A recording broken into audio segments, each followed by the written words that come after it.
students, grade 12.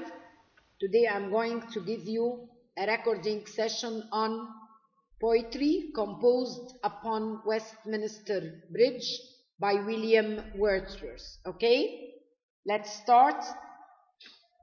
Okay, the name of the poem composed upon Westminster Bridge. The name of the poet, William Wordsworth. Okay, now as you look on the screen, we are going to have a background on William Wordsworth, the poet. William Wordsworth was born in Cockermouth in Sunderland in 1780, which is the beginning of the 18th century. Wordsworth attended St. John's College in Cambridge, but often spent holidays traveling to places. These places were famous for their beautiful landscape, so most probably he was affected by such beautiful places in his poems. In 1790, which is the beginning of the 18th century, he visited revolutionary France, because at that time there was the French Revolution, which started in France, and he supported the Republican movement. Another point, William Wordsworth fell in love with a French woman. Her name was Annette Vallon, and he had his first child. But because of the French Revolution and the tension between Britain and France, Wordsworth was unable to see his daughter during the Napoleonic War. And that's the reason for his depression. William Wordsworth died in 1850 at the age of 70. Wordsworth was buried at St. Oswald's Church in Grasmere. Then let's talk about the Napoleonic era, which is the Napoleonic period. As I told you before, because we are focusing on the revolution that had started in France. So that period was called the Napoleonic era. Our poem, which is composed upon Westminster Bridge, it was written on the 3rd of September in the year 1803. The day Westminster Bridge was opened to the public. At the very start of the Napoleonic period. The Napoleonic era is a period of history in France and the rest of Europe from 1799 to 1815. That means that we call this period 1799 to 1815 the Napoleonic era. At that time there were new ideas of liberalism and democracy, and these ideas, they sparked from the French Revolution. Because as I told you, the poor people, they erupted a revolution against the aristocrats, so it was the time of democracy. And actually William Wordsworth supported this idea. So he was a strong supporter of the Republican movement in France. But tensions between France and Britain grew. And actually it was something near impossible that people would travel easily between England and France, leaving William Wordsworth unable to visit his daughter and leaving him in a depressing mood. Let's now explain the poem. But before explaining it, I'm going to read the poem as a whole. Earth has not anything to show more fair.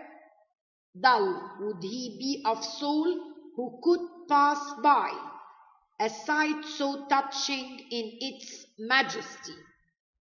This city now doth like a garment wear, the beauty of the morning silent bear.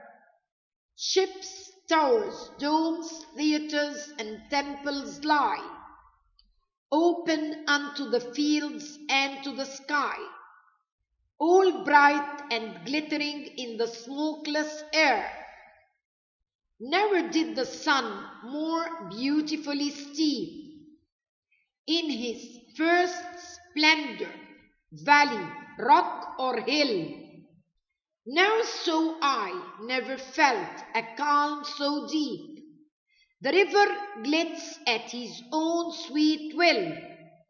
Dear God, the very houses seem asleep, and all that mighty heart is lying still. Let's explain it line by line. William Wordsworth, our poet, he stated that we don't find a place which is more beautiful than this place. And as I told you that he was observing all these elements of beauty when he was standing upon Westminster Bridge. In the second line, William Wordsworth stated that any person who passes by such a beautiful sight and is not affected by the majesty of this sight, he must be a dull person, because this sight is so touching, so majestic, so wonderful in its greatness. This city, I mean by this city, London. Now, doth is old language, as if this city, which is London, is wearing a garment. Here we have personification, because London is given an attribution of human beings which is wearing garments, and this makes the picture much more vivid. The beauty of the morning is silent, everything is open in front of the poet. He can see the ships, the towers, the domes, the theaters, everything in front of him, okay? And then he can see all these things open unto the fields, and the sky is covering all these beautiful elements. The air is pure, smokeless air, because chimneys haven't started working at that time in the early morning. Even the sun is spreading its rays over the valleys, rocks, or hills. Never saw I here, instead of placing the letter V, which has a strong accent, he removed the V and he inserted an apostrophe in order to create internal music. And he also created a kind of inversion. So I, it should be I so. All this in order to create internal music. So William Wordsworth is telling us that he felt a calming atmosphere. Everything was calm. And that the river, even the river, is moving under his own sweet will. And of course, once you are admiring the beautiful elements of nature, we should refer to the greatness of God. So usually in Wordsworth's poems, we find a religious element. Dear God, the very houses seem asleep, and all that mighty heart, I mean here London is the heart of this place, is lying still, because we are still in the early morning. Thank you so much, my dear students. That's the end of our recording session. The coming session is going to be more analysis on Composed Upon Westminster Bridge. Thank you so much. Goodbye.